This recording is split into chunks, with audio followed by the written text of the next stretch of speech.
Cornversations, episode Carlos Tevez. First-time listeners, welcome in. Long-time listeners, welcome back if you're still with us. Apologies because it's been a couple of weeks since the last episode, and just an FYI, it'll probably be a couple of weeks after this episode is released as well, just due to some prior commitments on my end. I am Kay Bex, your host, and I am very happy to have you here, whether you're a first-time listener or a long-time listener. Either way, if you are somebody who has not followed us on the socials, please do that. That very much helps our show and getting the word out. We're on all the majors, Facebook, where you can like and follow us, X at KBEX_ATC, Instagram at cornversationspod, or if you'd like to interact with us in a more private way or send us a mailbag question, we've got a Gmail, cornversationspod@gmail.com. Following us allows you to do things like check out when we release new episodes, interact with the podcast in various ways, and every once in a while we have some fun giveaways as well. So if anything, that's a reason to give us a like and a follow. We're on all the major all the major listening platforms. So if you are listening to us on your platform of choice, you can also give us a follow or a rating on those as well. In particular, if you're listening on Apple Podcasts, that's a shout out to you guys. Ratings and reviews are particularly important through that platform.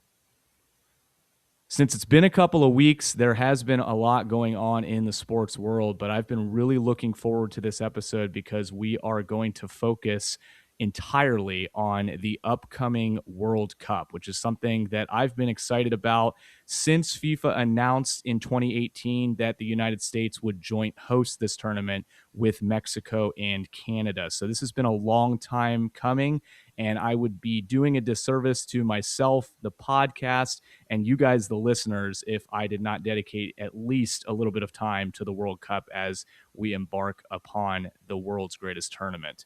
So to do that, I have a very special guest today that's going to help us take a look at this tournament from an interesting angle, because the major media outlets, I think, have done a really good job at this point, hyping things up and giving us the perspective from a lot of different individuals who have been involved with the sport intimately for many years. But what I think has been an area that has been uncovered to some extent is how the casual soccer fan is viewing this upcoming World Cup. And that's why I've got this guest to join us today to give that perspective. So without any further ado, I want to introduce my guest here today, JDad, who is somebody that you can probably figure out the relation to me. JDad, welcome in. Thanks for being a part of the show. And how are you doing this evening?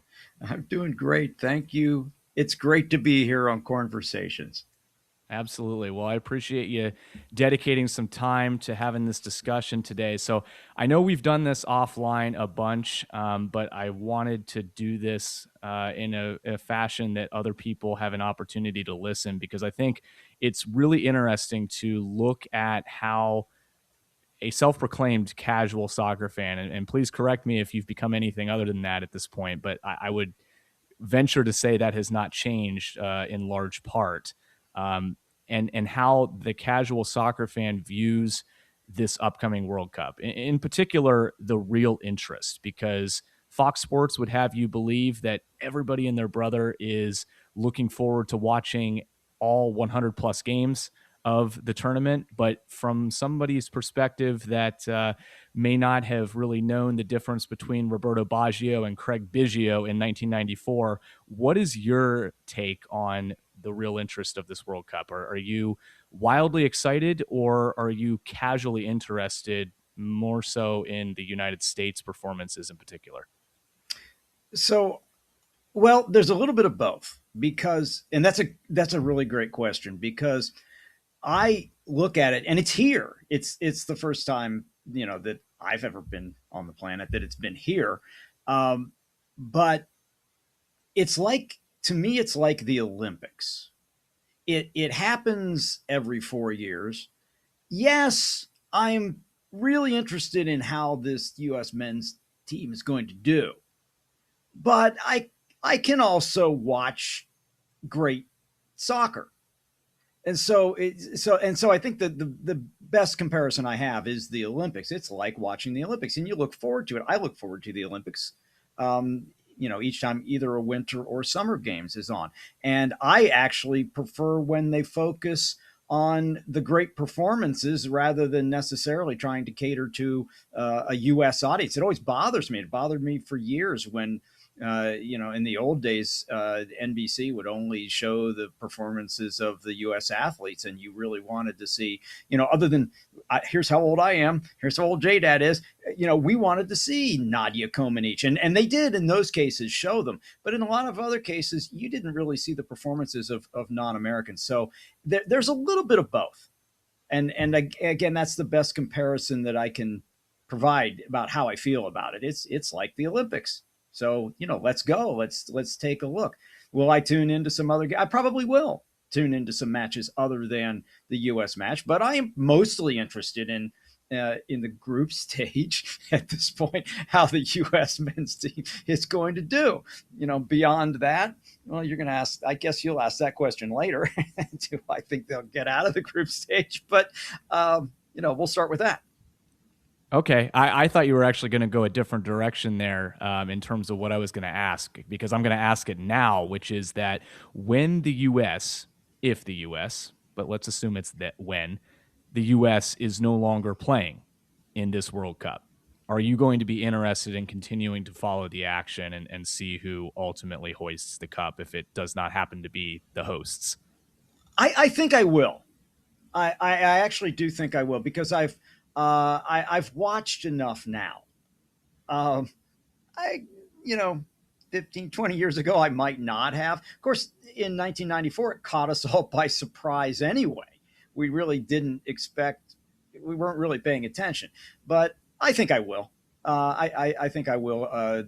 Because here's the other thing along the lines, because the world, and I talk about this because I have over a half a century, experience with what has happened with this. The world's a smaller place. There's so much more media coverage than there ever was before. And so I've seen Premier League, and I'm probably going to recognize the names. I know who Holland is. So if he's playing, I'm going to watch. And there are actually other players that are in that category for me. So I probably will tune in. Yeah. Yeah, it's interesting that you bring up a guy like Erling Haaland because I don't feel that Fox in particular has focused heavily on the players outside of the United States players. And it's interesting because they've done a lot to try to bring attention to this World Cup. They've been doing this for years, and this is going back now more than a decade. Their structured approach to trying to bring attention to this tournament, really. I mean, they've known now for 8 years that this tournament is going to be hosted by the U.S. In joint with Mexico and Canada, and Fox has really heavily leaned into not only talking about the U.S., but getting the perspective from former United States men's national team stars and getting the perspective of people who were around in 1994. And we're not only just around in 1994, but to counter your point that you brought up earlier, we're actually intimately paying attention to it. So while maybe the majority of the country was not, the people that are talking on Fox about this tournament and how excited they are and how much they've seen the sport grow in the last 32 years, they were a part of it. When you think about guys like Alexi Lawless and guys like Landon Donovan, who came in right after the period of time where U.S. soccer was really starting to take off. Do you think that Fox and FIFA have overhyped what is going to happen in the United States, Mexico, and Canada over the next month and a half? Or do you think that this is a byproduct of them understanding how the rest of the world views it, and perhaps Americans may view it as overhyping when in reality this is just the expectation that the rest of the world has? And Fox is, while they are specifically broadcasting for the United States market, they're taking almost a global approach to the marketing of it. Well, again, a good question. The way I look at it is Fox is doing what who the same thing that whoever covers the Olympics does. Think about it this way. Anybody who's a soccer fan, a knowledgeable soccer fan within the United States, is going to tune into this. They've already got that market. So, what they have to do, or what they want to do, is get as much of the rest of the market as they can. And the way they're going to do that is by making Americans think that the US is going to win. See? So tune in and you'll see them win. Now, they're not going to. And they may not get out of the group stage. But Fox will pick up their ratings early on by hyping all this, while the knowledgeable soccer fan probably is having the same conversation that we're having. Gee, are they going to get out of the group stage? And if they do, will they win a game in the knockout round? And that's probably where the knowledgeable fan is, I'm going to guess. But the rest of them, they're going to tune in and they'll be flag waving and ratings for as long as they can get them, which is really the same thing that the Olympics do. I mean, look what happened to poor Lindsey Vonn in the Olympics, but they hyped her, and then the whole injury thing. So that happens frequently. I don't hold it against Fox for doing this. I think it's the formula that people have used in the Olympics before. Yeah, I think that's a fair point.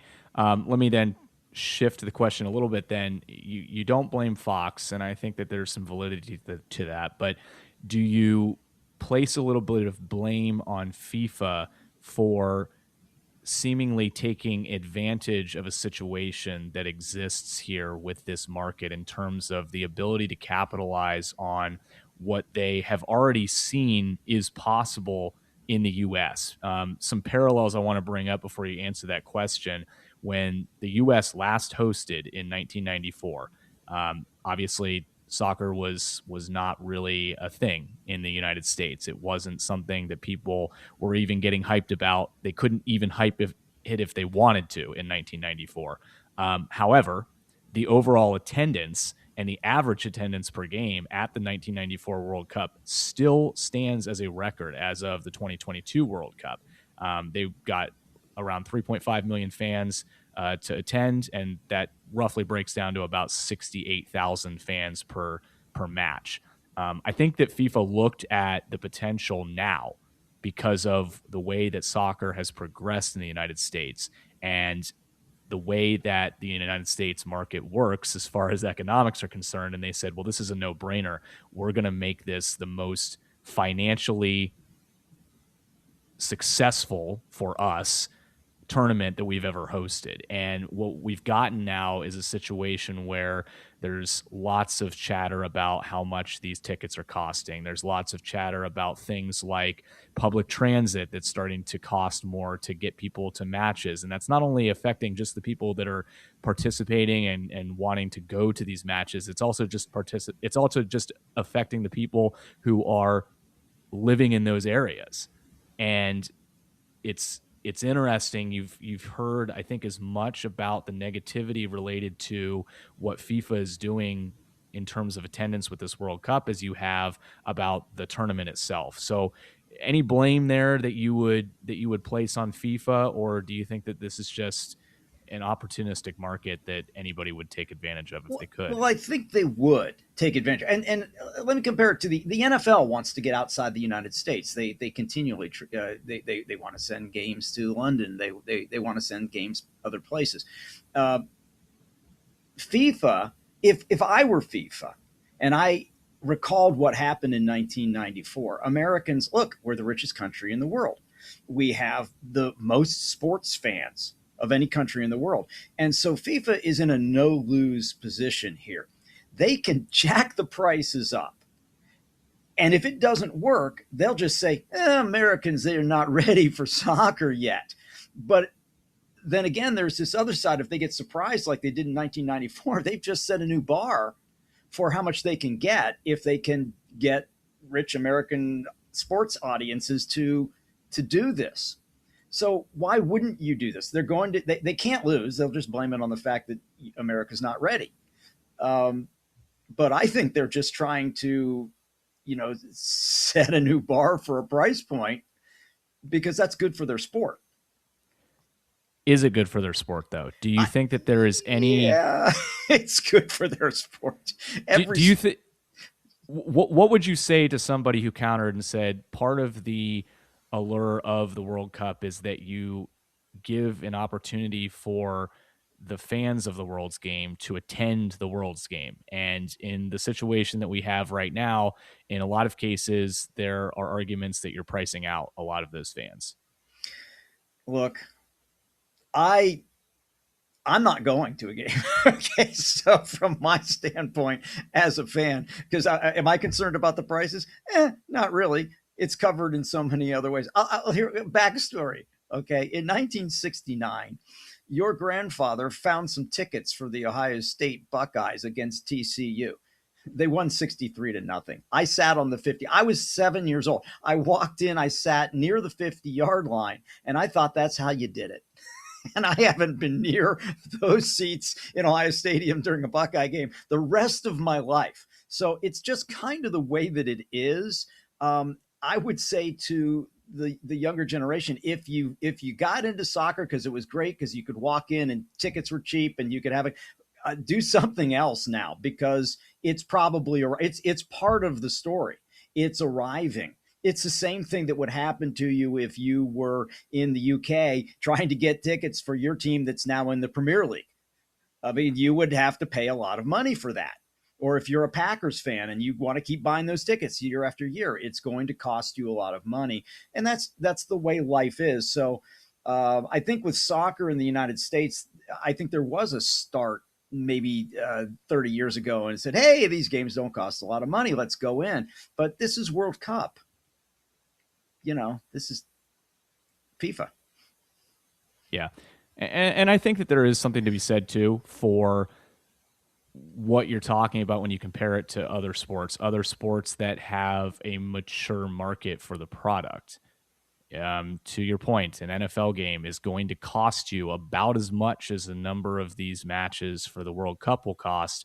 And if you were to say to fans, oh, by the way, it's not just a regular season NFL game, every one of these is essentially a playoff game, then you're probably going to see the same types of economics start to develop in those cases as well. And I think in reality, what I look at when I think about, okay, is this going to ruin the tournament if you don't have 90,000 people in a 90,000 person stadium? I don't think it is going to, because I think that considering where we're at right now and considering the costs that it would take for those that are halfway across the world to attend one of these matches in the first place, you were always going to get primarily American fans to attend this event. And to an extent, it's almost as if you're looking at it like the Super Bowl, where the Super Bowl is not attended primarily by the fans of the two teams playing. It's attended by people that have the means to attend the game. It's somewhere to be seen. And I think to some extent, you're going to get a similar atmosphere at a lot of these World Cup games as well. But I don't think that Americans look at the Super Bowl and go, well, the crowd was really bad, and that's why I'm never going to watch the Super Bowl again. That's just not how it works. I think you're correct. And I think there will be certain matches where you'll get a team, and if they're playing here, they're going to bring it's almost like college football. They're going to, some of the teams are going to bring fans, and and then there'll be the US men's team. And then those are the matches that are going to fill the stadiums. Not all of them will be filled. If you get a couple of teams that are in that can't bring the fans for whatever reason, it's very much like a college football. But it's exactly the same thing. And I think if I were FIFA, this is a golden opportunity to test this, to see if they can, in fact, in the United States, match the prices of these marquee sports events in the U.S. And I think you might be surprised. Again, not every match is going to have this, but I think you're going to have quite a few that are going to bring either one or both teams that are going to bring the fans. And yeah, and I'll find out firsthand. I'm going to one of those matches that you wouldn't expect there to be a lot of supporters of either team, but I'll be able to report back, and I'll probably talk about it on a future episode as well as to what I experienced at that match. The other thing that I would say is, and this is a parallel as well to 1994 versus 2026, is that when we went to 32 teams from 24. That was the 1994 tournament. So you were getting more matches. There could have been an argument that bringing more teams into the fold was going to dilute the product. You're doing the same thing in 2026. You're adding a third to the field, the full field. See, your great grandfather made the same argument about going to Major League Baseball expansion above six. He said, "Well, the batters. This is your great grandfather. The batters will be facing AAA pitching. That's all that's going to happen." So that argument is made anytime there's an expansion. For a century, that argument has been made. Yeah. So I think that we've adequately covered the expectations, at least from FIFA's side, for this tournament versus probably what was a surprise in 1994. But I do want to talk about something in particular from the 1994 tournament. I know you love this because we've talked about this a number of times before. We'll refer to it as one of the greatest misses of all time. And that would be the famous bicycle kick that nearly went in for Marcelo Balboa in their group stage match, the U.S.'s group stage match against Colombia in that 1994 World Cup. Give me your perspective of that from the casual fan. And I guess the first question that I would have for you is, were you even watching that game? I believe I was. Yes. I believe I didn't know what I was watching, to be honest with you. I'm not sure I know now what I'm watching, but I think I know a lot more now about what's going on within the matches today than I knew back then. But and I've watched it since. And the bottom. Well, I've got some things. We'll talk about this in a little bit, though. Americans just didn't do that. This was a complete surprise that there was somebody on the U.S. team that could Pele in a game and actually pull this off, and it was off of a corner. And so there was a visual with that. There's things that happen in your life, right? There's visuals, and you don't forget them, whether they're good or whether they're bad. And that was something that I think was just astounding. Not only that he got his foot on that ball, but that it was so very close to going in. And so the real conversation I'm not sure we can have it today because we probably go on for a long time. Had it gone in, would it have advanced U.S. soccer even faster? Because that was an elite move. And when your team is perceived as making an elite move, suddenly you believe you have elite athletes. And when you do, the expectations soar and the kids want to play that. They want to do that. That happens over and over and over again. It was astounding as it was. Had it gone in and scored that goal, I think there would have been even more kids that would have been out in the backyard hurting themselves, flipping upside down, trying to do that. Okay, I think that's a really good point that we should probably stop on for a moment because it is always brought up when we talk about the potential for the United States men's national team to compete at a World Cup. And you've already gone on record and said they're not going to win it.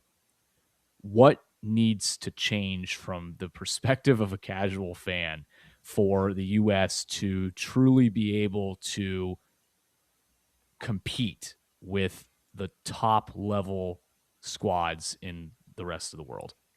What is missing from the formula? Because somebody that is invested in the growth of U.S. soccer would tell you that we have come leaps and bounds in the last 30 years alone, from that 1994 World Cup to now. But you're telling me that there's still something to be desired from these teams, and you also would say that sometimes you don't even know what you're seeing. What because a casual basketball fan can tell you that LeBron James is one of the best basketball players in the world just watching him play for 5 minutes. What do you need to see still from this team to suggest that they would actually be true contenders? So I think what's interesting to me, anyway, perhaps not your listeners, but to me, on this, with regard to this question, is I have seen, maybe, or not seen this sport for 50 years.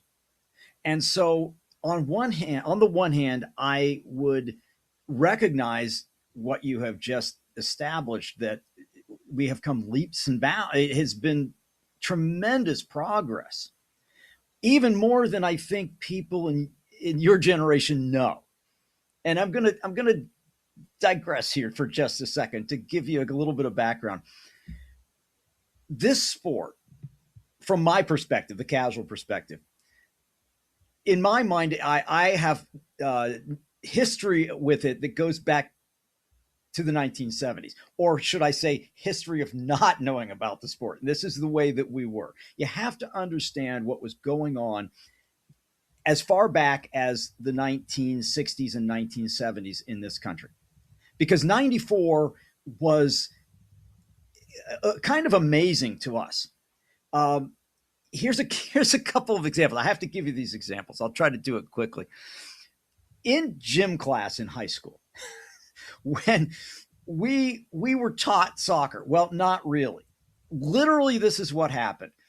Our football coach, gym teacher, this is in high school, came out one day with a soccer ball and threw it on the ground, explained that the rules were to kick the ball in the net, and left and went back inside. And about 30 guys all gathered around the ball like a rugby scrum, mostly kicking each other in the shins, trying to kick the ball somewhere. And it went nowhere. I don't remember that anybody scored. That was it. The gym teacher didn't know how to teach it. We didn't know how to play it. We didn't know what the positions were. We had no idea, what would make a good soccer match and what wouldn't make a good soccer match. And we quickly forgot about it, and really, honestly, probably decided it was a stupid game, which is why we didn't play it. I mean, that was kind of what we came away with. And you'll see a lot of people my age who still say that. It's a stupid game, and that's why we don't play it. Nobody scores, kind of attitude, right? And I bring that up. That's one of my examples, because that's the experience we had. In fact, I know we're on Cornversations, but when you were born and we told your grandfather what your name was, the only guy that he had heard of with this unusual name was a guy by the name of Kyle Rote Jr. And the only reason we in the United States knew who Kyle Rote Jr. was is because Kyle Rote Sr. played football. He was an All-American from SMU. But Kyle Rote Jr. was going to play soccer. And he grew up in the 60s. And if you go to his Wikipedia page, there is a quote that he says that his father, Kyle Rote Sr., said, "I will support you, son, no matter what you choose to do." And he claims that he was free, but it was more like he was coming out than playing another sport. This is how unusual this really was, that anybody would play this sport. And then he had to go to Sewanee, Tennessee, to the University of the South, because nobody in college had a varsity soccer program. And that was as recent as 1970 that happened, which doesn't surprise you that this happened to us in gym class. This game was not here. There was a last example, I promise, on this one. Rod Stewart had a song called "You're in My Heart," and the lyrics, and up until very recently, I finally figured out the lyrics. Remember, we didn't have Google. We couldn't look up the lyrics. If we didn't buy the album, we didn't know what the lyrics of these songs were. And he sings, he was a huge soccer fan. They say he was, Casey Kasem's Countdown say would have been good enough to go pro. By the way, so would Julio Iglesias. But Rod Stewart loved the game. And in his lyrics, he wrote, when he's singing to his girl, "You're Celtic United, but baby, I've decided you're the best team I've ever seen." I had listened to those lyrics for decades, and I thought, oh, he's saying that she's Celtic. Nice, ethnicity. United, that's a positive term. I thought there was a comma. "You're Celtic United." And I changed the other word to "you're the best thing I'd ever seen," because team didn't make any sense. And it was really literally recently that I listened to the song and I said, oh my gosh, now I know what he was talking about. Rumor has it, according to Casey Kasem, that he was such a fan and he couldn't get the games, this small world thing coming back. He would dial up on the phone long distance in the 1970s at extreme cost. I know he's a rich rock star. So his father would play the game on the radio where it was being broadcast, and he'd hold up the phone and he would hear the 3-hour match. That's now, I use as an example, this was the United States, but look at what was happening in the rest of the world. These people were serious about this. They were spending money just to hear these games. That's the difference between what the rest of the world was doing and what we were doing. We knew who Pele was, but none of us had seen him play. There was a poster in the bookstore of him upside down. That's why it was so amazing when Balboa did what he did, because we said, wait, how could this possibly happen? Yeah. Yeah. I think it's a great point that you bring up about the offspring of former professional athletes deciding to choose soccer. I think that absolutely would have an impact on the ability for the United States to truly compete when our best athletes make additional contributions to the athletic world and they decide that they want to play soccer. That is absolutely one way that could work, and we are starting to see that. That is one way.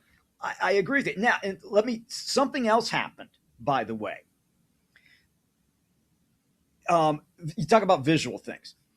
Around the same time that evidence was coming out about the football injuries, Darryl Stingley happened. This tragedy occurred, and we all saw it, and we saw the result of it. There was coverage of it. And moms decided that their children were not going to play that sport.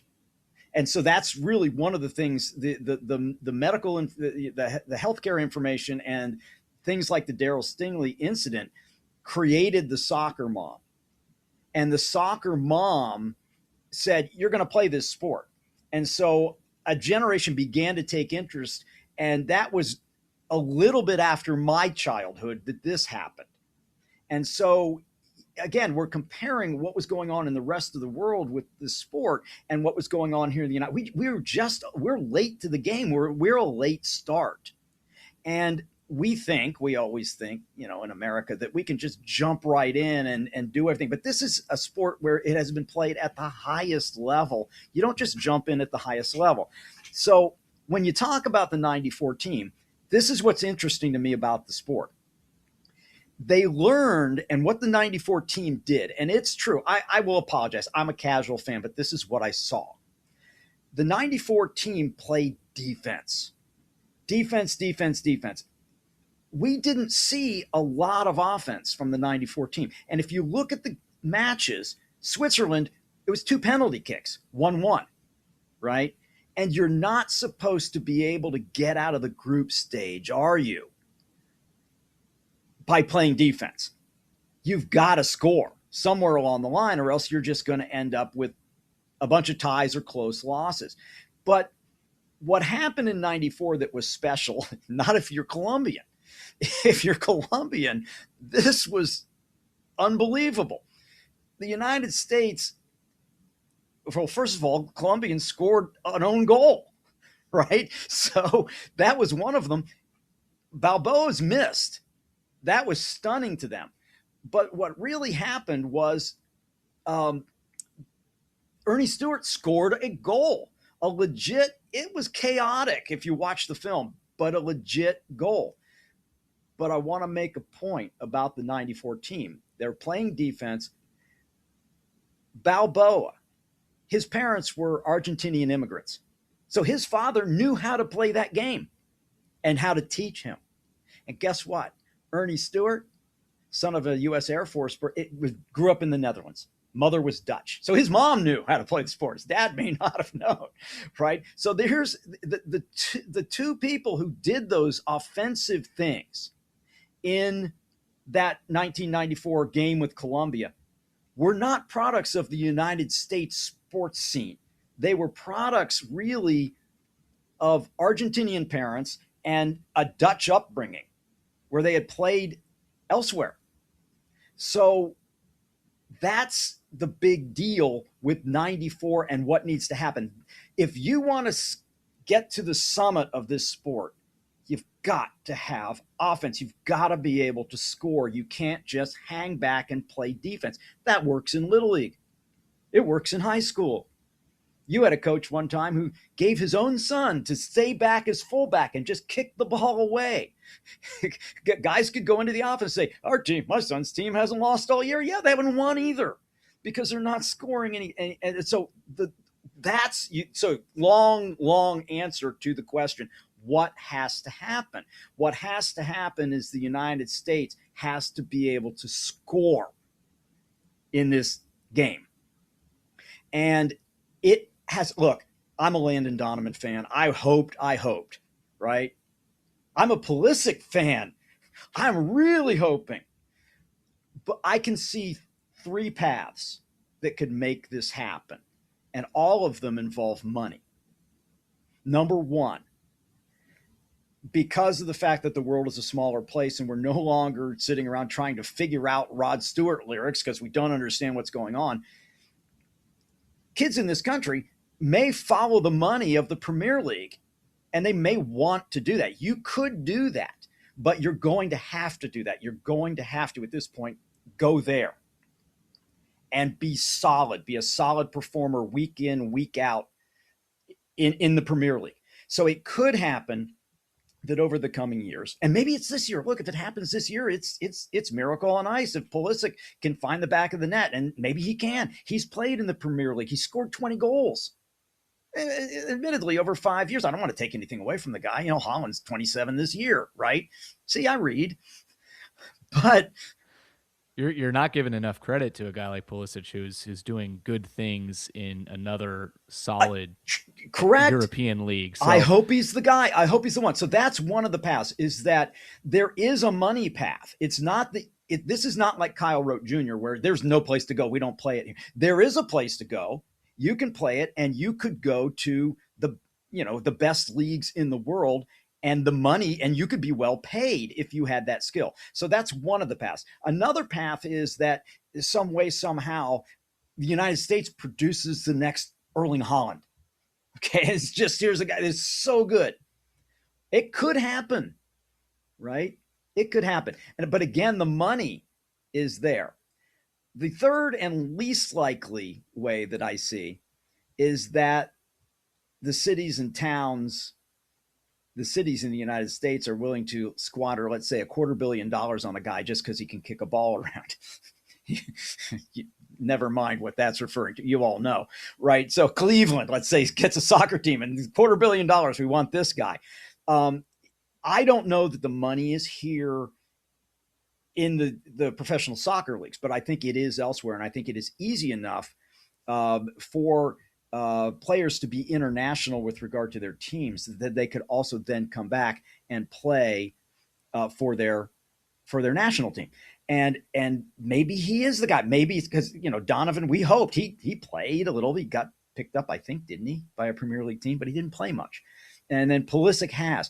Over time, that may be happening more and more. And that's what it will take, is to put together a national team that says, we've got these folks that have played day in and day out against this level of competition, and in an offensive capacity, not a defensive capacity.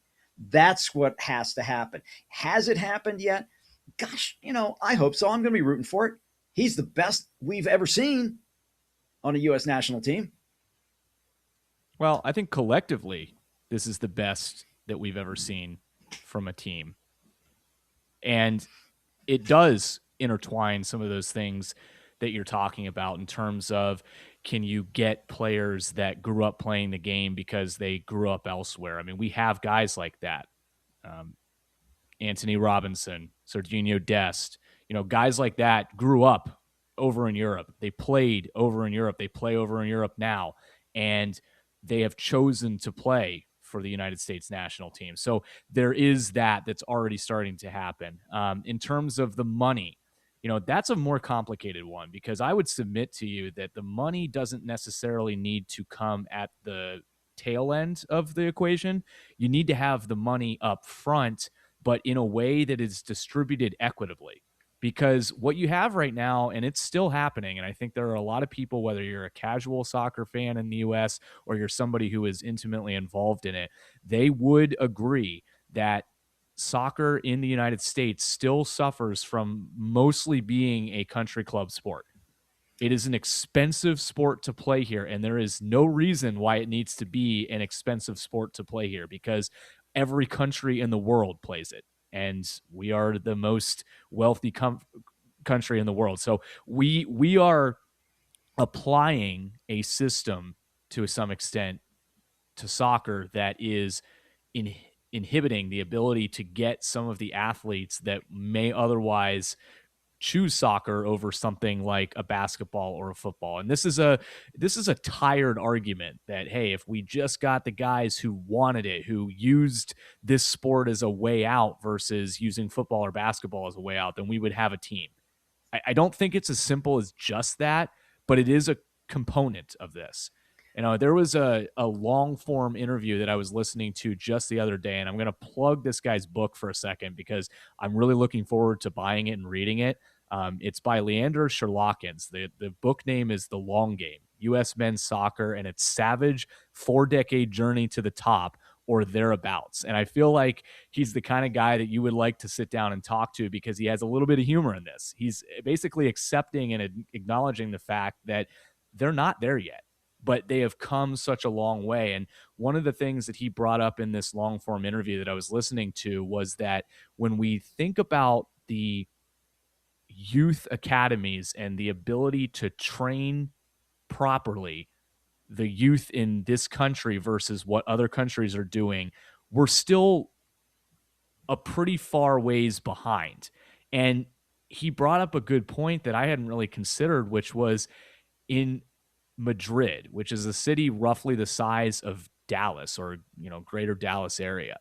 There are somewhere between 12 and 15 youth academies in that city alone that are developing young players in that country.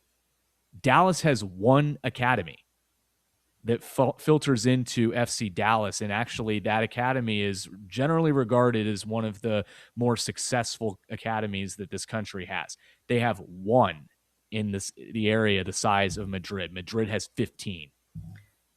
When you consider that, and you consider the amount of money that they're putting into that, and you're considering the likelihood that somebody that's playing in a youth academy ends up having a chance to go play professional soccer somewhere, the odds are actually better in a country as crazed as Spain when it comes to soccer than it is here in the United States, which is crazy when you think about those numbers. Well, it's not really. I think you've hit the nail on the head. It is all odds. It's their odds favor that sport, that they're going to identify. Look, I view it as if you really want to win a World Cup, you have to have especially forward strikers, whatever you want to call them, that are freakishly talented individuals. That these are the people that they're just not really normal like other people. They have these abilities, and you have to find them, and you have to then nurture them and develop them. Here's the thing. In those other countries, they don't have two other sports. Think about football and basketball. Think about somebody who's freakishly talented athletically, being able to dribble through a whole bunch of other guys, go take the arm, goes under, it goes under the hoop, it comes up, the ball kisses off the glass and falls in the net. Freakishly talented stuff. There's competition from that sport. Same thing on football. Somebody stretches out their arms while their toes are 2 inches inside a white line and they catch a ball. That kind of stuff. There's a limited number of people who can do those things. And when you talk about the odds, they're further diluted by the fact that the people who have that talent have other places to go. And we're back to the whole thing of what was the rest of the world doing and what were we doing. We're splitting it. Let's say it's a third, and it's probably more than that.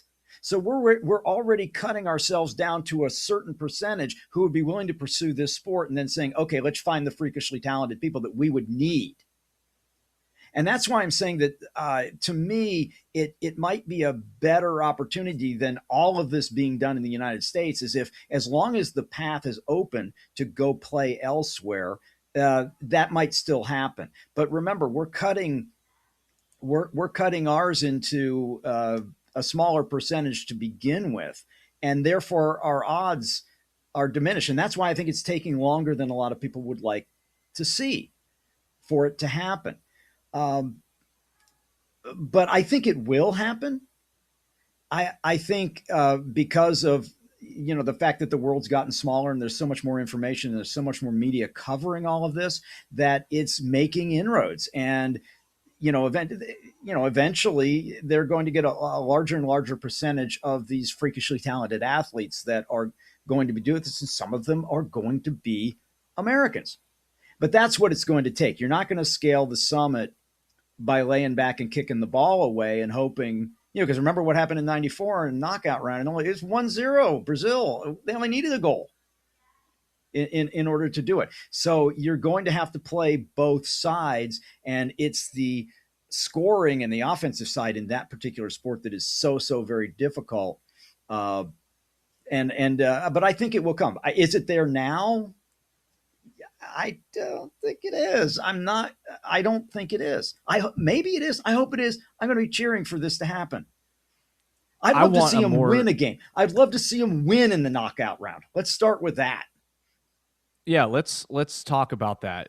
You already answered the question, but I want to know a little bit more about what you mean in terms of not thinking that they're quite there yet, because you have seen a shift in this squad in terms of what they have been in the past coming into World Cups and what they appear to be in this World Cup. And I will go back to as far as I can remember, which is 2002, and actually a moment in terms of my sports memories that I can associate with having watched it, but really not a whole lot else around, was when I was woken up early to watch the U.S. play in their first quarterfinal match of what I would consider to be the modern World Cup era against Germany in the 2002 Korea-Japan World Cup.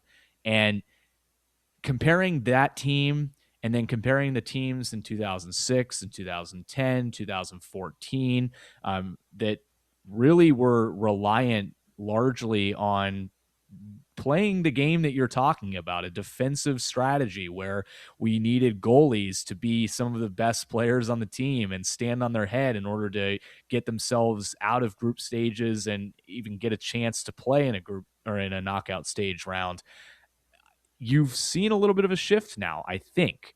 At least that's my impression, is that now the best players on the team actually are the frontline attacking players. And there's actually some question marks about the defense, not only because there are, some age questions, some talent questions, some experience questions in those areas, but I think some of it might be because the game has been stepped up by the attacking players and the midfielders. And so there isn't as much of a gap anymore between what's going to be successful for the US. I think they have various options.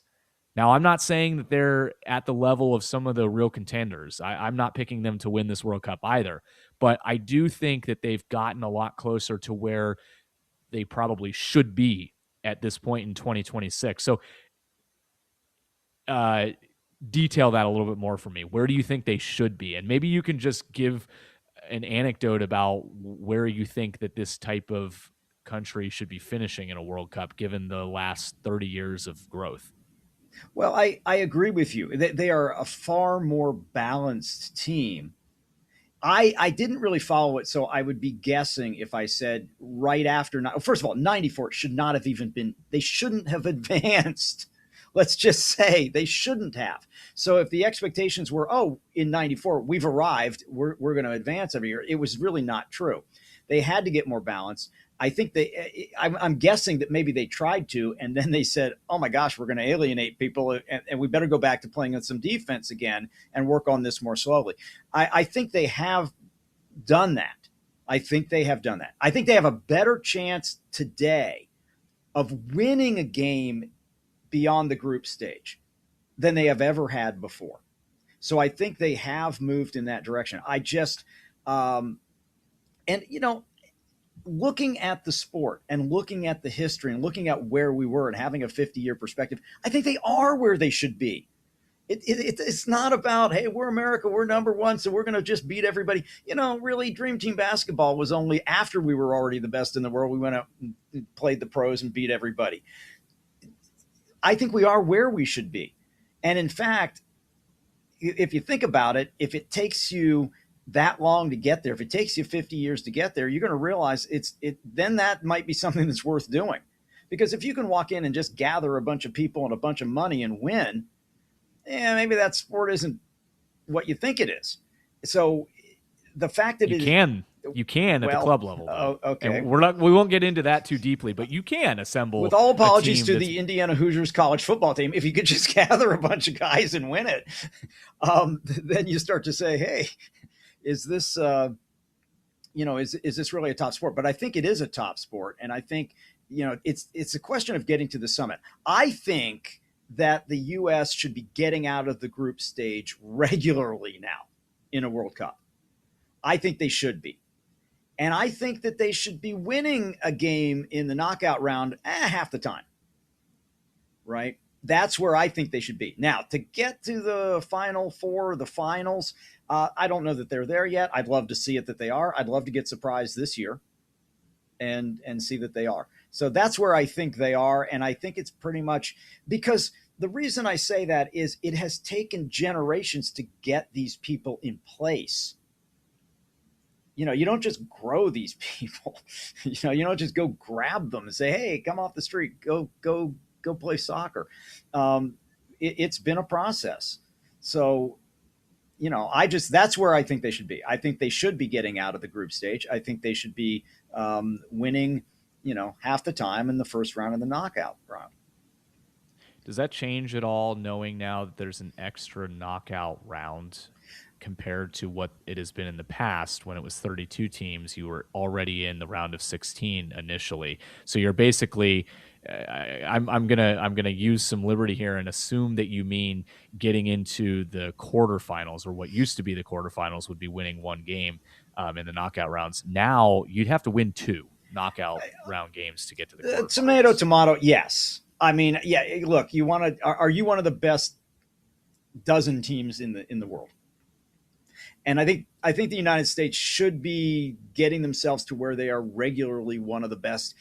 It's like Sweet 16 in basketball. Yeah, you should be able to get there much of the time. That if you're not there, then we should be like little boys in England, and this is why they just never get there with their team.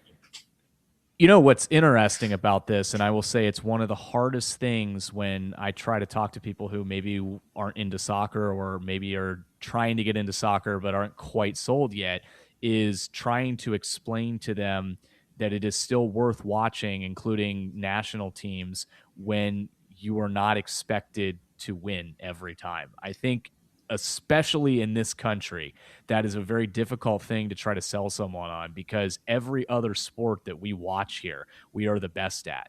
And if we were not the best at it, we would not be watching. And I think soccer is a good example of that, because it is obviously the world sport, and there's a reason to watch it from the perspective of you have an interesting and athletic endeavor that's occurring every other corner of the globe. But there's a lot of people that are saying, well, you know what, if they're having a hard time getting out of the group, which in a lot of cases they have, then I'm not interested, because this isn't a good product. And it's interesting that a good product is dictated by they're not the best versus the game itself. Because look, again, guy from the 70s, this is the whole theme of the movie Rollerball. The thing is, when I walk in the mall, I see these jerseys for these kids. It's Messi, it's Ronaldo, it's now Holland is starting to have jerseys. So, like Jonathan E. and Rollerball.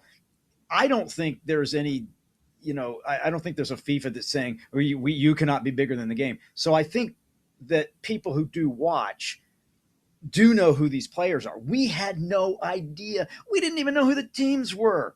Celtic United, what's that? They know who the players are, and they will watch the player. And so it's not just U.S. or nothing, because I think because of the popularity of the sport, the better communications, the better coverage, they know who those players are. And I know who some of those players are. That's how bad it is, right? I know. I can name. I just named you people. By the way, Messi having faced, boy, I'm gonna eat these words. Having faced MLS competition all year, I don't think he's going to be. I don't think Argentina is going to be able to go back to back. Okay, that's my prediction. They're not going to make it, right? I think you have to face top competition all year to be able to do that. So, if a casual guy like me who kicked a guy in the shins in high school because he didn't know what he was doing can come up with, hey, I not only know who this guy is, I know how old he is, I know where he's playing and what league he's in, and I know how good that league is. That'll carry you a little farther than I don't want to see it because they're not red, white, and blue. Okay. Well, that's a good segue, because outside of Holland, who I know you're a huge fan of, and you still will not let me live down the fact that I told you not to go to a friendly in which he said you wouldn't play. Trick. They wouldn't play him. He'll get hurt. He scores a hat trick. You know, this is coming from the guy who called Cam Newton a poor man's Terrell Pryor in 2011. So you should know better. Who are some names and who are some countries that you're excited to watch outside of the U.S., which answers the question, are you going to be watching outside of the U.S.'s games? So I will watch outside. I'll turn on Holland, even though his team probably can't do a whole lot, right? Getting a long way, but maybe they will. Maybe he's that good. I'll watch him. So let's talk about who the big players are in each year. You've got Spain, you've got France, you've got Brazil, you've got England and Argentina. And I'll joke again. We know it's not going to be England. We just don't know why yet. I think Messi being older and playing MLS competition all year and back to back was really hard. So I think you're going to be talking about Brazil, Spain, and France. I will turn those games on probably because I think that the level of the match will be very, very good, especially if they're playing somebody good. I will want to see what they're doing. I think one of those three, Brazil, Spain, or France, is going to win it. I think they are. Now, the reason they play the sports because there are always surprises, and it's fun when there are. Personally, if I had to go with somebody, I probably would go with Spain, because I think the way they went out before hurt more, and I think they're more interested, they're more motivated than anyone else to prove everybody wrong. But what do I know? So I'm going to say Spain, but there's I'll probably see if Morocco's going to pull anything this year again. Are they going to make it in? Okay, this one will get you out of nowhere. I don't even know if he's on the team. The cheeky bastard Anthony Gordon, is he on a team? Anthony Gordon, England? Yeah, is he playing for him? He is. He is on the team. He's Newcastle, right? He's Newcastle, right?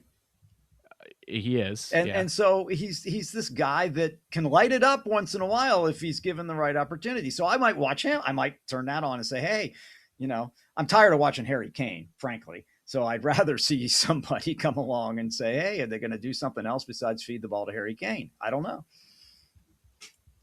Okay, what is your aversion to England? Nothing. It's just that they never win.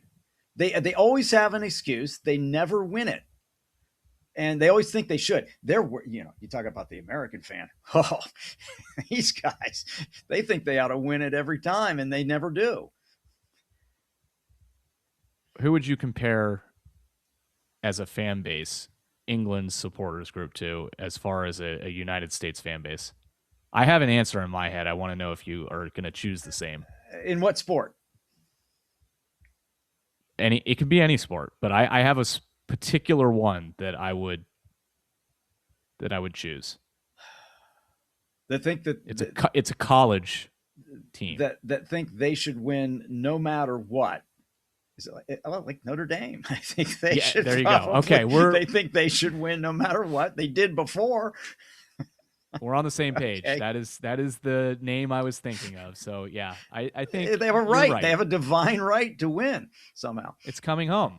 It's coming home. It's coming home, whether it be the college football playoff trophy or the World Cup trophy. It is coming home. That is the Notre Dame and England way, Yeah. shared So experience. Spain. I'm thinking Spain this year. Okay, Not England. no, I don't think that that's a bad pick at all. Spain is arguably one or two or three of the best European squads in the world right now.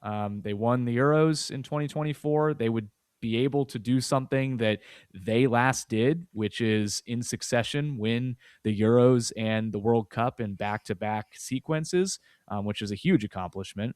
So I think that there And is. they're motivated. They're motivated by what happened the last time. They were supposed to win the last time, and then they did not. And France could say the same thing, but the way France went out last time was not like the way Spain went out.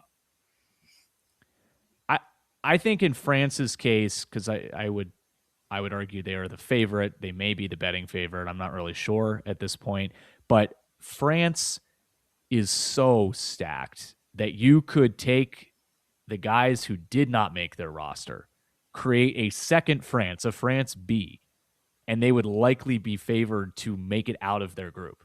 That's how Okay. good France's federation Okay. is right now. I'm not picking France because I don't want to pick the favorite. I will say my entire predictions will be released on Around the Corn Sports blog. So, listeners, if you want to see K-Beck's crash and burn, you're going to have to read about it instead of hear it. But I will say that I am choosing between a few teams to actually win it. France is one of them. Spain is another one. I also like Portugal a lot. I feel like that's going to be an opportunity for me to give the kiss of death to someone, but I do like what Portugal has up front and in their midfield. And I think it would be fun to see a team like that have to take out somebody like a France or a Spain at some point and kind of upset the balance of power, if you will. But we'll see what happens. There's a lot that we're going to be wrong about, a lot that will surprise us. And overall, I think it's going to be a great tournament. I don't think 48 teams versus 32 is going to detract at all from the overall quality of what we're going to see. I know there are some people that had concerns about that, and I've gone on record and said in other cases where tournaments have been expanded that it's not as big a deal as people would like to make it out to be. And so I think that this is going to be another case of that. 48 is going to be no problem, and people are going to be just as interested and just enthralled by most of the matches as they were when it was a smaller tournament. All right. Well, I think that's about all we've got, but I just want to make it crystal clear before we go here. How far do you have the U.S. going? I know you've given your thoughts on how far you think they should go, but how far are they actually going to go? I would say, playing on your assertion that the group stage or that the knockout stage is actually bigger. It does depend on who they draw. It certainly depends on who they draw. I think they'll win one in the knockout round. One. I'm with you.